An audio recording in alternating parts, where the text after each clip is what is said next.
A study from the National Bureau of Economic Research found that among respondents aged 50 and older, many regret not starting to save and invest earlier, not picking the wrong stock, not missing the crypto boom. It's the decisions you make every day, the ones that seem completely harmless, that by the time you hit 60 have quietly rewritten your entire life. I've put together 8 of the most common regrets. Every single one of them can be avoided before you turn 40. Today, I'm breaking them down for you one by one. Because if you're 30, 35, or 40 right now, the "I'll do it later" you keep saying is exactly what your 60-year-old self will call "I should have." The first regret, and almost every retiree says this: I thought I had time. Mark spent 30 years as a software engineer in Silicon Valley. After he retired, he said something that stuck with me. You know what I regret most? It's not that I didn't get promoted. It's not that I didn't buy Bitcoin. It's that when I was 25, I thought I was still young. I figured I could wait a few years before I started investing. I waited 10 years. By the time I actually started, I was 35.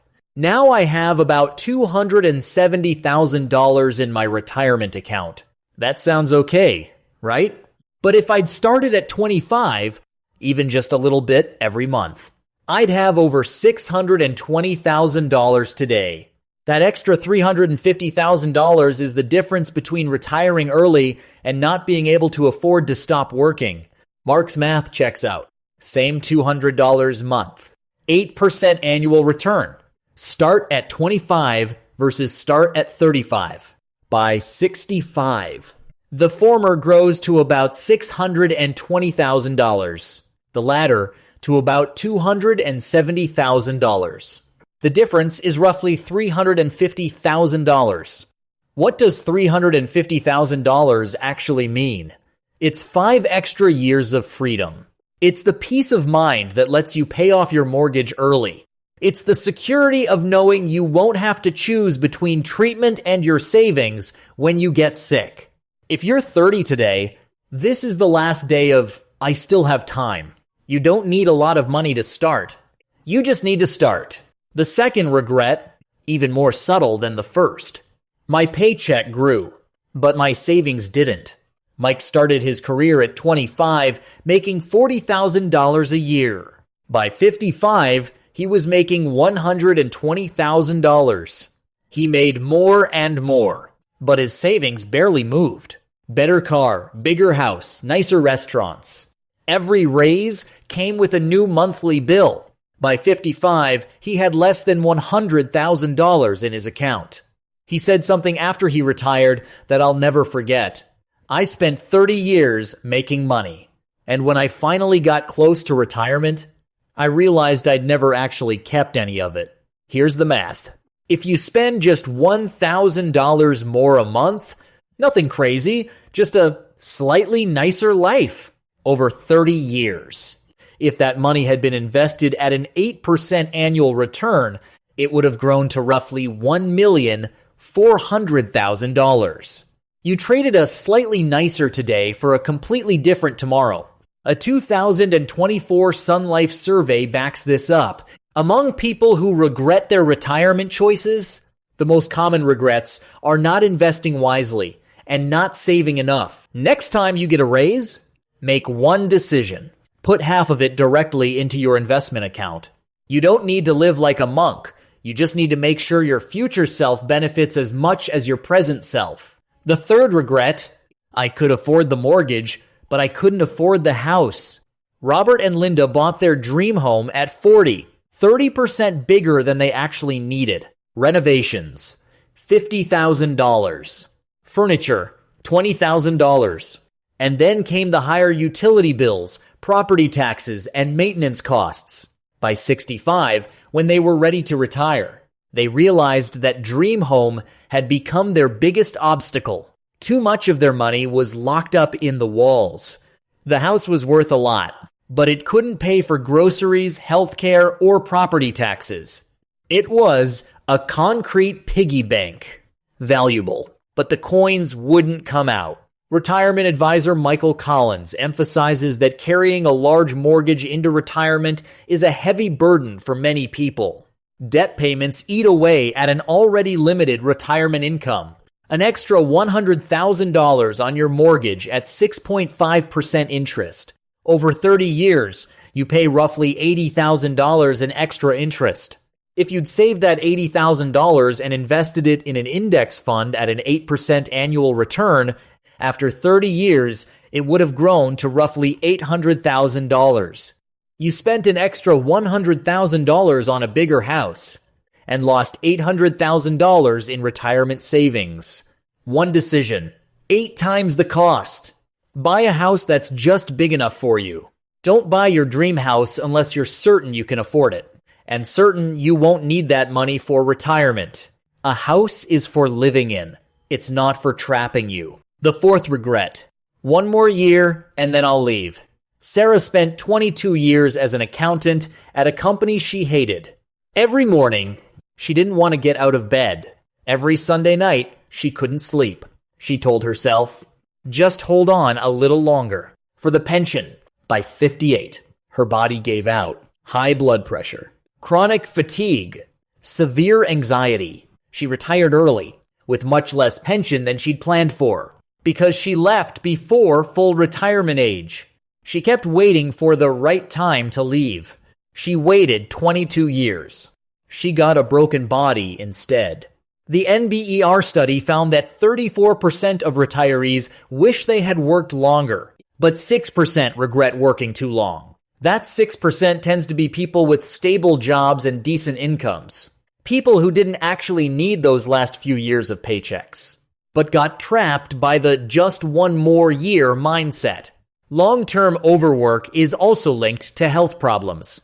Working 52 plus hours per week increases the risk of cardiovascular disease by 38% compared to working 35 to 40 hours per week. If you hate your job, start planning your exit. It might take 1 year, 2 years, or 5 years, but start planning. Learn new skills.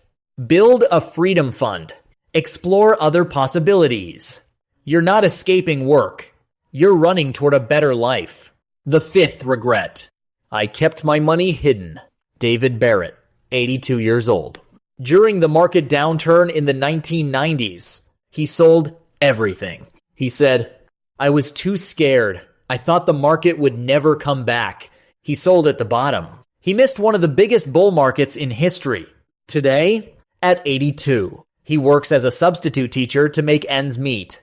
If I miss one paycheck, my budget falls apart. He said, his fear cost him his retirement.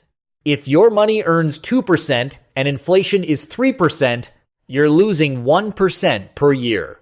Your purchasing power is shrinking. Many retirees regret selling during market panics. Looking back, they realize holding steady would have been the smarter move. Your money needs to work, not rest. I'm not telling you to throw everything into high-risk stocks. But if you're 30 or 40 and all your money is in a savings account, you're actually losing ground. Find a good index fund, set up automatic contributions, and forget about it. Let compound interest do the work. The sixth regret. I missed their childhood. James retired at 60 with $900,000 in the bank. His wife asked him, "What do you want to do now?" He said, "I want to spend more time with the grandkids." His wife looked at him. "You said the same thing when your son was little." Long silence. James missed every soccer game, every parent-teacher conference, every first bike ride. He was always traveling for work, always in meetings, always closing deals. By the time he finally had time, his son didn't need him anymore. He said something I'll never forget. If I could do it all over again, I'd trade half my account for one Saturday afternoon. Just one. This isn't a data regret. It's a life regret. The most overlooked variable in retirement planning isn't inflation or market volatility. It's time. The moments that will never come back. You'll make plenty of money, but you'll only see your child take their first steps once. Ask yourself, when I trade my time for money, Am I also trading away something more important? Then make adjustments. The seventh regret. I'll help you when I'm ready. Richard was a frugal father. At 65, he retired with $400,000 saved. His 35-year-old son wanted to start a business and needed $30,000 to get it off the ground. Richard said, "No, I need that money for retirement." His son didn't start the business. He stayed in his job. 10 years later, Richard passed away and left $500,000 to his son. His son said, "He left me a lot of money, but the time I needed it most was 10 years ago." Retirement advisor Michael Collins notes that many retirees regret putting their children's financial needs after their own retirement savings goals. The money often arrives after the window of need has closed, and the child's most critical years have passed. You can leave them $100,000 at 60, but they need you to help with that down payment at 35. This isn't about sacrificing your retirement. It's about planning ahead to find the balance between helping and protecting yourself. The eighth regret. We never talked about money. Tom and Lisa were married for 25 years. 2 kids. They never seriously talked about money. Tom earned it. Lisa spent it. That was the arrangement for 25 years. At 55, Tom got laid off. They realized their retirement savings would only last 5 years. Lisa asked, "Where did all the money go?" Tom said, "I don't know.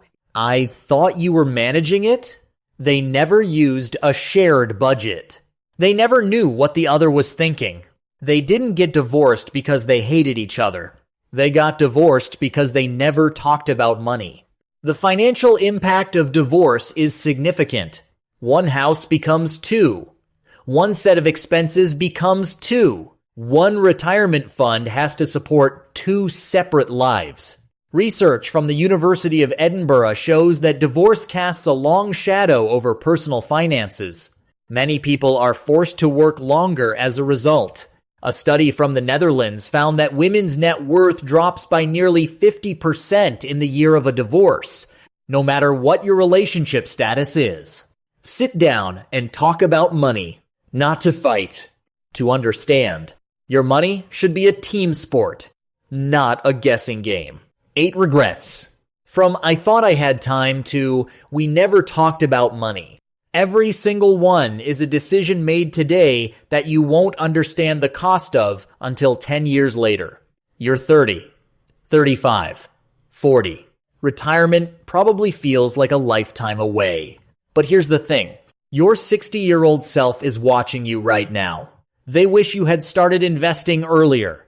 They wish you had kept lifestyle inflation in check. They wish you'd bought a house that was just big enough. They wish you'd been bolder with your money. They wish you'd left that soul-crushing job sooner. They wish you'd been there for your kids. They wish you'd helped your children earlier. They wish you'd talked about money with your partner. Your 60-year-old self doesn't want your money. They want your choices. Every decision you make today is either a gift or a regret you're sending to your future self. Send them a good one. I'm Gino. See you next time.